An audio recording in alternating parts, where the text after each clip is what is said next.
I came on an El Al flight with my mother, and I didn't have much to say about it. She decided to come to America. I was almost 9. Didn't know a word of English. I saw so many amazing things that I'd never seen before. People were blowing their nose into paper instead of handkerchiefs, which I'd never seen before, Kleenex. People were eating food while they were walking down the street, like hot dogs and hamburgers. I'd never seen that before. I was used to sitting at a table. Television, I've never seen a television before. And people had radios in their hands and they were walking down the street and there were no wires. It was unbelievable. When I first saw my first television set, just like all the comedians do, they look behind to see where the man is. That's what I did. I thought there was a little guy in the television set. It was the news. And he's going, tonight on the news we have, and I went in back of the box to see who was in the box. I noticed when I started watching television a lot, going to movies, and I noticed that the people that spoke a certain way were the powerful, cool people. So even though all my friends in school kind of talk like that, like, you know, like, hey, what are you doing all over there? And the hands are flying, like, they never really got very far. And so I realized one was the language and sort of attitude of success and power, and the other one was useless. That CD that's out is not the complete Wicked Lester album. Those songs were recorded.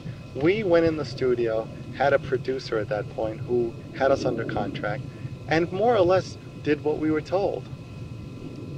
He would sometimes have us doing harmonies that were making our heads spin. We didn't have a clue what we were doing. We were doing them little pieces at a time because we couldn't even remember what we were singing. And when we hear the stuff back, it's quite a while ago. I think the first thing to say was that material in the record was really never us. And we wound up doing something just to get the experience. Find it hard to tell me that you really love me. That was written by Alan Clark, some of the Hobbies. About that record, we actually finished that record, mixed it, and the very first record company Wicked Lester was going to be signed to was Epic Records. And something happened along the way where we decided to just stop, change direction, get rid of the other guys, and start a new band. We didn't know what it was going to be called, but it was this crazy idea. It was like Possession or something. We know what it is. We should wear makeup and turn up the guitars. That's what we should do. And then we, in essence, said we want to form a new band, and you guys don't fit the bill. And we want to play guys. And we want to play one kind of music. One kind. We don't want to do one song that sounds like country and one that sounds like this. But we want to play this kind of music, and you guys have got to go. At that point, we were doing studio sessions, singing on other people's records and doing commercials. Just Lynn Christopher and a Tommy James record. Tommy James, yeah. You know, the hanky-panky guy. And there was one Tommy James record that we sang on. Was it? Jubilation. Yeah, Jubilation. That came after Sweet Cherry Wine and all those big hits over here. Jubilation, excitation. Because we did those demos, because we did those sessions, we were offered either $1,000 in session money, or you can take it in free studio time. So instead of taking the money, that's how we got enough money to do a decent demo with Eddie Kramer. And Eddie Kramer was just there to oversee it. His assistant, Dave Whitman, that was his very first actual assignment. That's right. That was the very first thing he ever did. And since then, he went on to do a lot of our records and Billy Idol. To make a long story short, with this record, we didn't want it to appear, so we actually bought it from the record company. So they wouldn't put it out? So they would never put it out. We had to pay a lot of money. Once Kiss made it, we had to buy it back from them for a lot of money. A lot more than it was worth. Actually, for a month ago, I bought your Chelsea record. Chelsea? Yeah. You mean Chelsea's album is out in Europe? You can pick it up there? No, I was really lucky. I got a friend. He was the leader of Kiss Fan Center here in Sweden. Uh-huh. And he had an auction of all his Kiss stuff. Uh-huh. And I changed it. He got some videos from me, and I got the Chelsea album. Jesus Christ, I got to come over to your country and perform. Yeah. Really? I mean, Jesus, I just love, you see, I don't know, we were in Sweden, I just had such a good time. I have such good memories of Europe itself. That was a good album, though. Yeah. For the time, for that time, that was a long time ago. Yes. But we had John Cale on that, who played with the Velvet Underground. and there was Larry Fallon from the Astro Week. So it was a good album. Yes. What do you remember from your first meeting with Paul and Gene? Do you remember anything?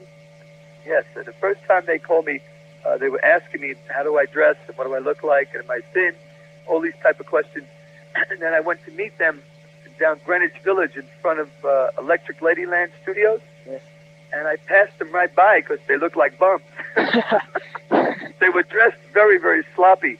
Yeah. And I had on a velvet jacket with satin pants. I was dressed very rock and roll. And I passed them up, and I went looking for them inside, and the secretary said, they're outside. And when I looked out the window, I said, you mean those two guys? And she said yes. And when I came out, they thought I was some big star going in there to perform. Yes.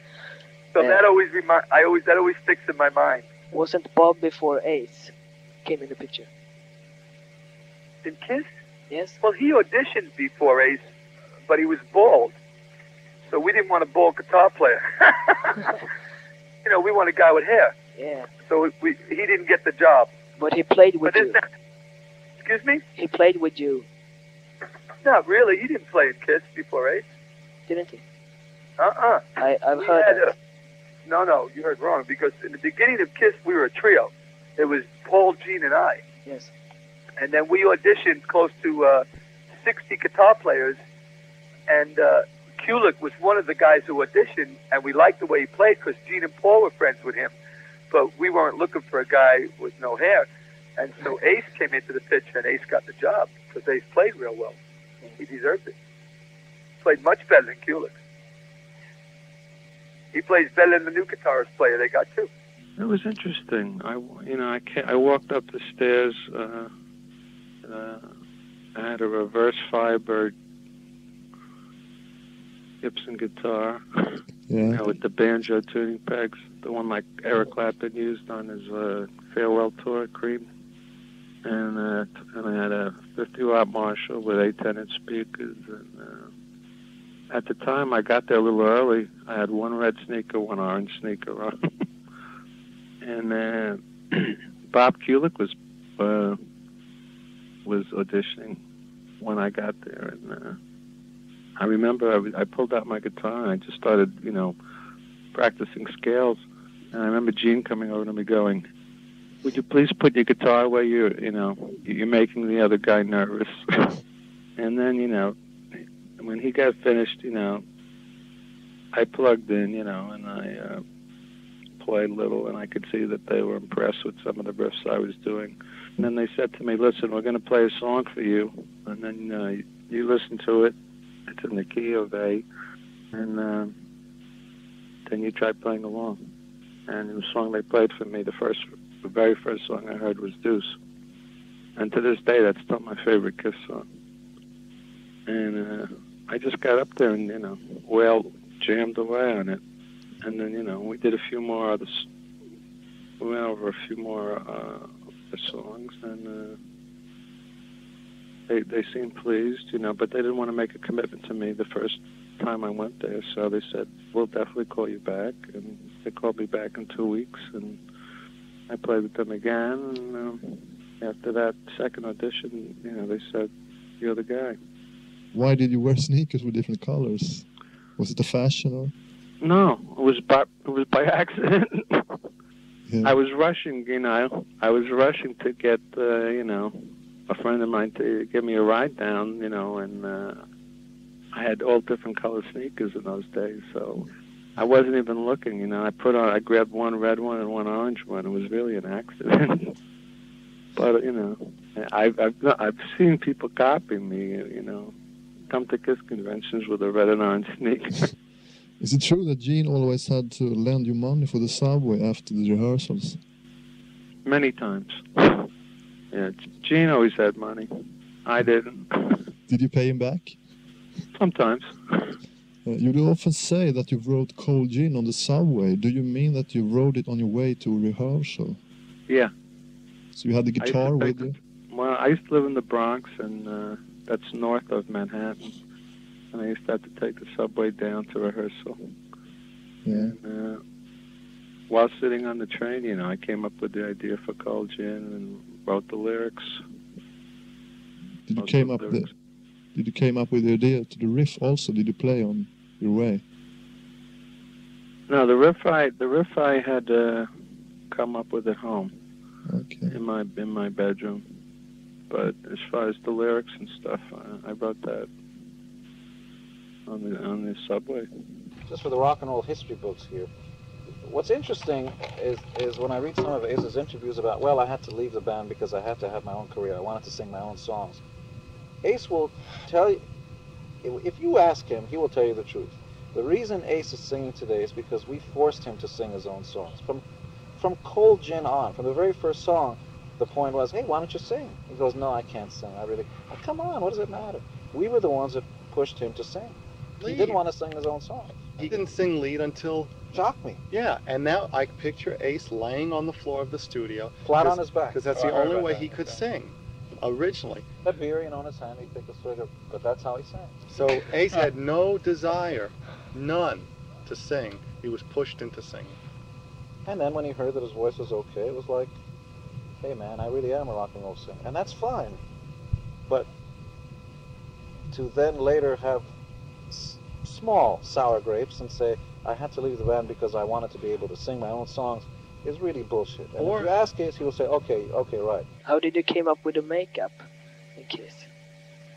Makeup, I don't know, we were all looking,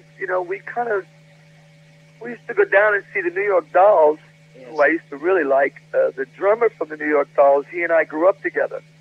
And at my first marriage, he was my best man, Jerry Nolan. Yes. And he and I were very good friends. And so we liked the way his band looked, and we loved Alice Cooper. And so we used to go see Alice Cooper, or we'd go see the Dolls, and then we got the idea, well, why don't we put like a little bit of the New York Dolls and a little bit of Alice Cooper together, but only on four guys. Like Alice Cooper was the only guy in makeup. So we put the four of us, because we wanted to be four individual stars, like the Beatles. Each one of them was famous. And so that's how kind of we came up with it. The idea, anyway. When we decided to put makeup on, it was not a popular decision. Everybody thought we were crazy, that because glitter and glam and everything else was dead, but we felt right doing it. When fans comes up to you, which is usually your most popular solo? A lot of people, two solos people cite is solo in Snowblind and the solo in Strange Ways. Those are two solos a lot of people talk about. Yeah, it's really interesting sound in Strange Ways. How did you get the sound on the solo? Well, for the sound, and from what I remember, I think I had a double stack of Marshalls turned up to 10 with some kind of power booster, So and basically I usually do my guitar solos in the control room, with a long cable.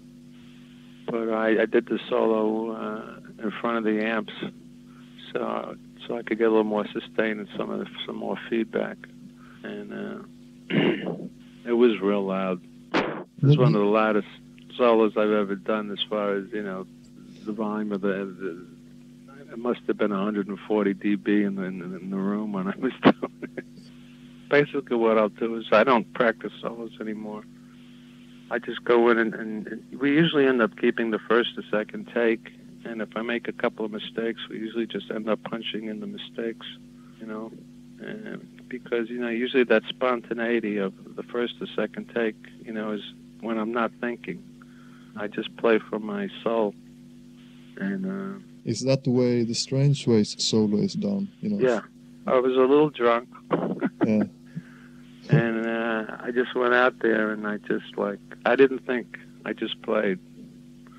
And that's usually when I do some of my best solo work, I just kind of play from my heart and don't think about what I'm playing. Yeah. Just let my fingers do the work. When we first started, it was like, the back of station wagons, all four of us crammed in with the road manager, and we drove 16-hour days. So we drove from gig to gig. Sometimes we showed up and went on stage. We showed up, pulled into the back, put on makeup, and walked out on stage. And in some of the shows, there were 2 shows a night. what would happen was sometimes we booked dates back to back, It would sell night out after immediately, night. so- They would sell out. We had no choice. We would do 2 shows in a night. You know, there was a point where we used to finish a tour and almost immediately go in the studio. Some of the songs were written in the studio each day. The third album, Dress to Kill, most of those songs were written each day before the other guys got in. Gene and I would get there early and write a song. That's how most of those songs were written. Maybe there's something good about, you know, working under that kind of pressure. When the first album came out, we didn't know if we were going to survive or not. We started to do well regionally. Dress to Kill came out, it didn't stop the world. We decided to do a live album, especially because it was the stupidest thing a rock and roll band could ever do. We didn't have any gold records, we didn't have any platinum records, we had shit. We were in debt, but nobody People cared. were coming to see us. See, what was happening was we built our reputation as a live band, and so many people were coming to see us live, but weren't buying the albums. So we said, well, wait a minute, if everybody's coming to see us but not buying these albums, there must be something wrong with these albums. So let's give everybody a live souvenir, because that's what obviously they're into. If we're not capturing what we're doing on vinyl, then let's capture it in an arena. And that was what was behind the live album. But it's not a smart thing to put out a double record when you don't even have a fan base. I mean, really, you should, supposedly the smart business thing, yeah, you know, should have millions of people and then you can put out a live album. We did the stupidest thing you can imagine. Where did you get your tattoo? And when? My first tattoo my brother gave me, who's here with me now. He's upstairs swimming. But it came out kind of sloppy, so when I was in California, I had them fix it up. And then I got my second tattoo in San Diego. Yeah. Which was the first tattoo? My drum. Your drum. With my big lightning bolt, you know, on my arm with the Yes. 3. And then the shamrock I got in San Diego. When? Oh, I got the shamrock 1975, 74, maybe. What's So, it? you know, but I'm thinking of getting another one, but my wife won't let me, but I would like to get another thing on my shoulder. Yes. What symbolizes the tattoo? The drum and Well, the drum symbolizes what I am. yeah, and And the 3 is my lucky number. 3. Uh-huh. Everything happens in 3s. You know, 3 is the most sacred number in the Bible. It's considered a holy number. Yes. I'm very into you know, I've gotten really back to God again in my life. Yes. And I find that helps me out a lot, you know, when things get tough. Have you ever jammed with any of your influence, Beck, Page, or Clapton, for example? No, I haven't. Have you met them? Or?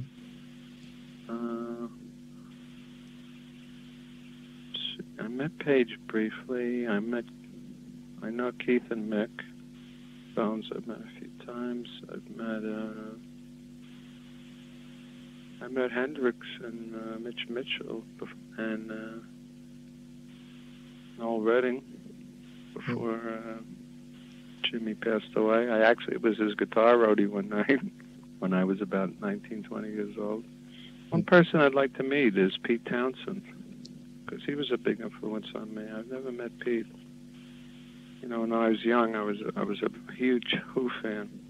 I read your first concert was a Who concert in New York. Is that true? No, my first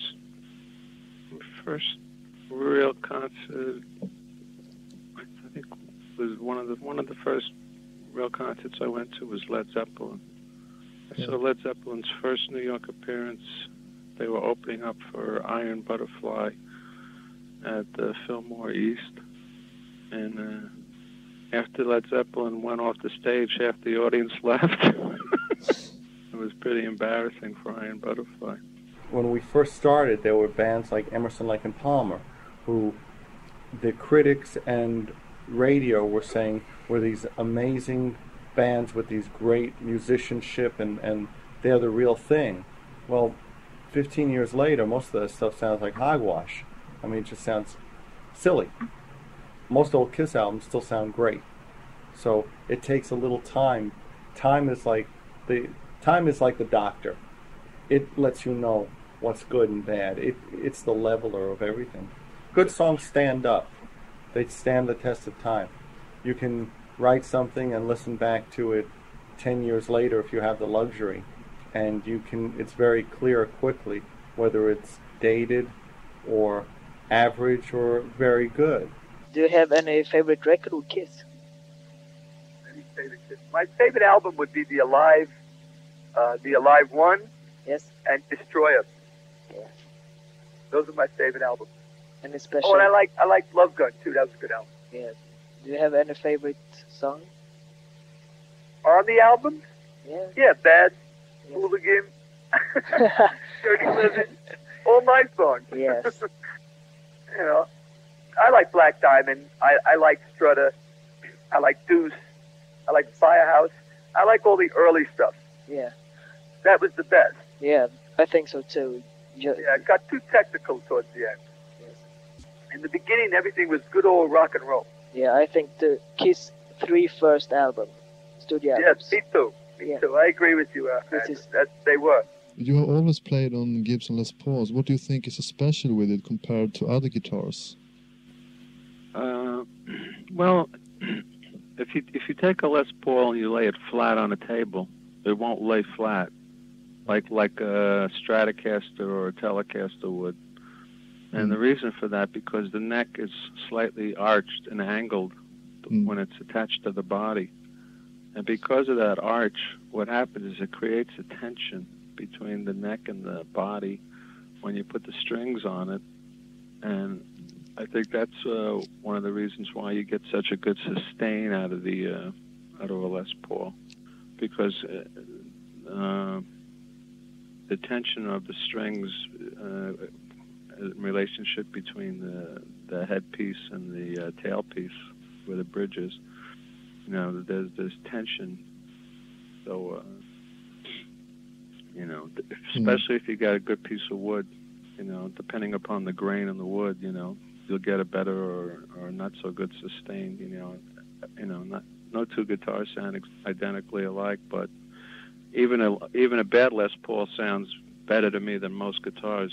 And I know Les Paul personally, and he's a good friend of mine. And I was really upset on my last tour when I was out on the West Coast because Les Paul was doing a celebrity jam in Los Angeles, and he personally invited me to play with him on stage, and it was being videotaped for a show, and I couldn't do it because I had a concert that night.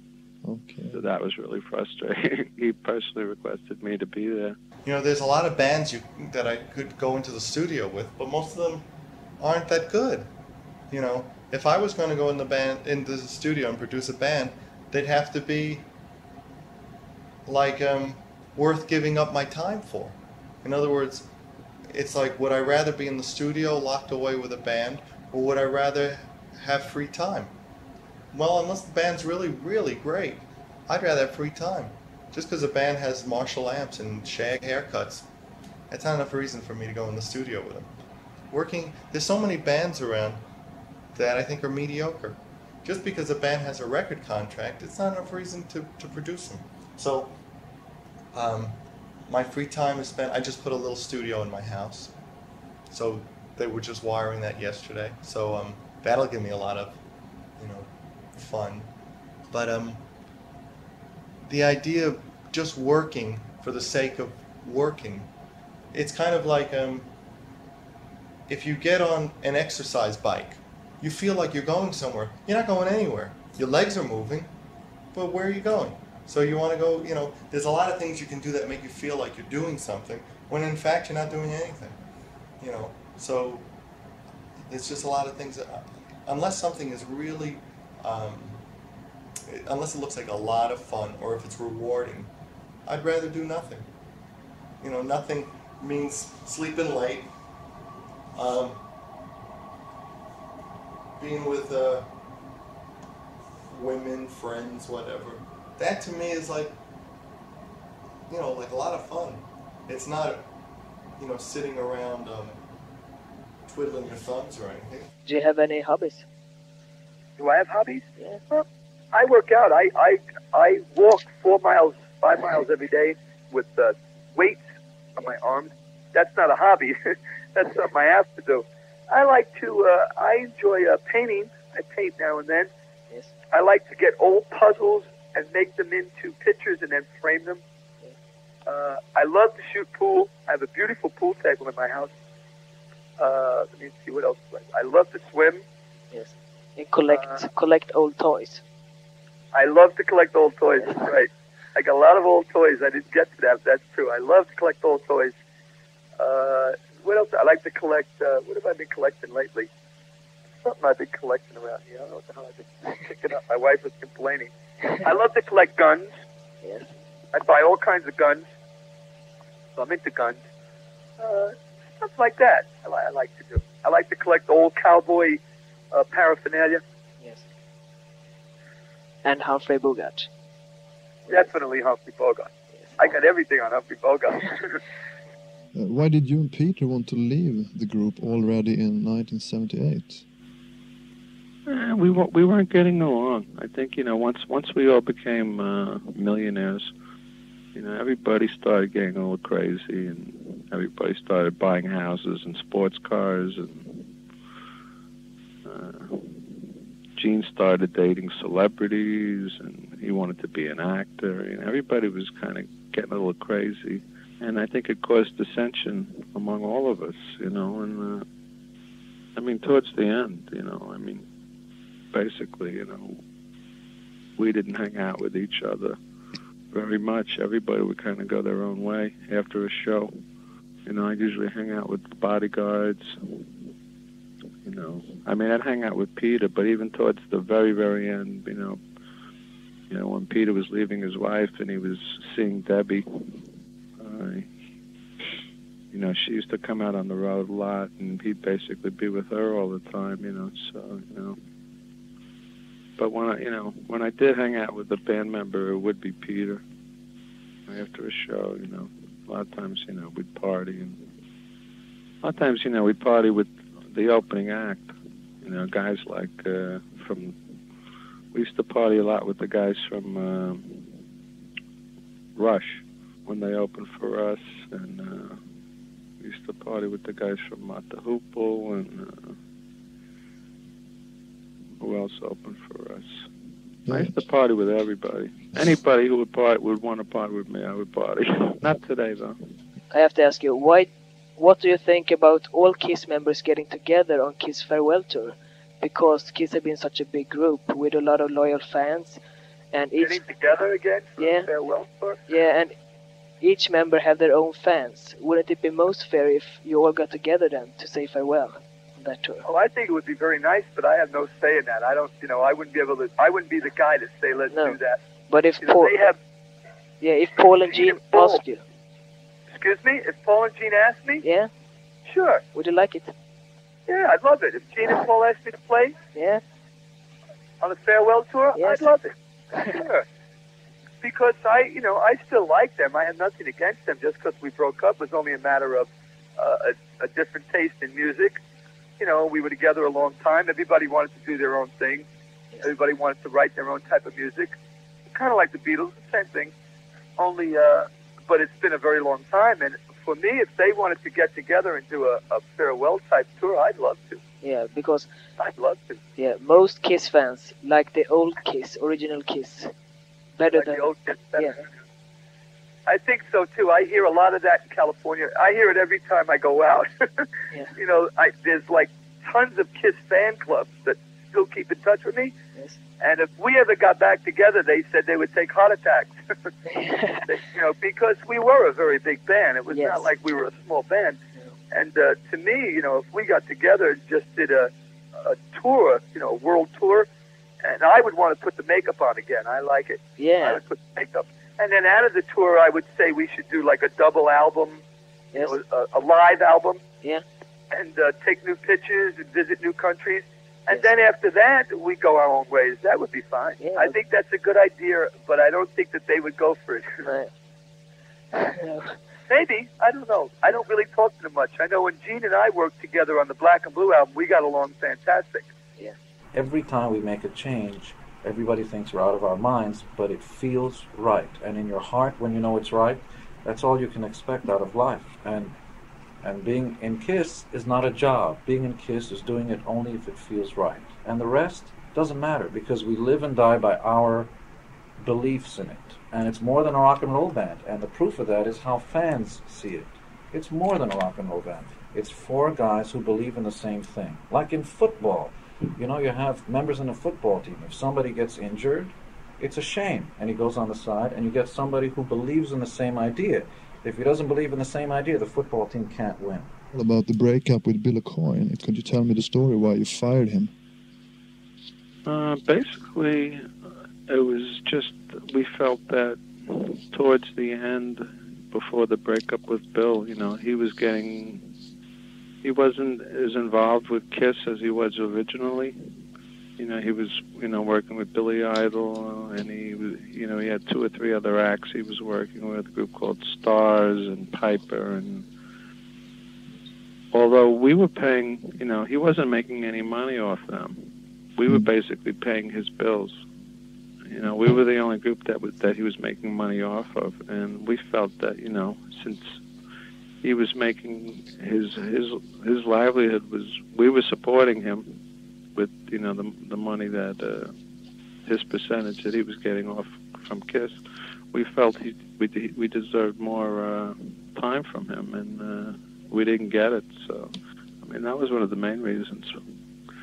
Plus, we felt towards the end, you know, I mean, our production got so big, and the cost of touring became so expensive.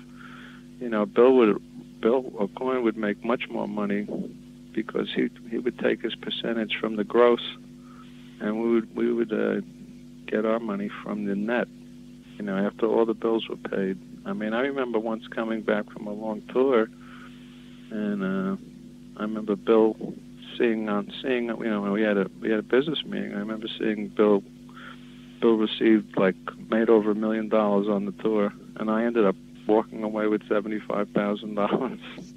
So you know, I felt that was way out of line. That was another reason, you know. We wanted him to take a cut in his percentage, and you know, it was a plus. You know, I think, you know, I think Bill O'Coin is the type of guy that, you know, once he achieves something, you know, he wants to find something new and discover, you know. I mean, I thought he took Kiss as far as he could take Kiss, and I think he started getting bored with the project. That's why he was looking for other bands to discover and develop, because that's, you know, that's what you know, excites him. You know, to find somebody and develop them and turn them into a star, you know. And once we became superstars, you know, there wasn't much more he could do for us, I guess he felt. You know, he was looking for that excitement again of discovering someone new.